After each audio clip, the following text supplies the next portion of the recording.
ভালো করে ধর, তাই না ধর।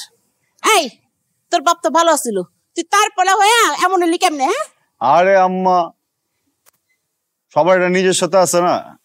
আমি হইতেছি রাকেশ রোশনের পোলা ঋত্বিক রোশন, জোর করে অভিষেক বচ্চন বানাইতে শখিল লেগে। আমার একটা পার্সোনালিটি আছে না। কি রোশন? তুমি ঋত্বিক রোশন হইছো? হ্যাঁ, নিজস্বতা আছে, এইটারে পার্সোনালিটি কয়? হ্যাঁ, লজ্জা লাগে না? লজ্জা লাগে না? বিশ্ববিদ্যালয়ে যে এত বছর ধরে আছো, পাস করতে পারতাছো না। তোমার লগের বন্ধু বান্ধব সব পাস করে বাইরে হয়ে গেছে। চলো তো ফালতু রাশেদের লগে। রাশেদ ফালতু বলো না, বুঝছো? সবাই ছেড়ে যেতে পারে, রাশেদ কখনো ছাড়ে নাই। ওই কিন্তু সব উত্তর জানতো, সব পারতো, তারপরে পরীক্ষায় পাস করে নাই। যাই না শুই না, আমি পারি না বুঝাও, আমার খাতা দেখা লেখা ইচ্ছা করে ফেল করছে, বুঝছো না? দিমু, বাড়িটা দিমু।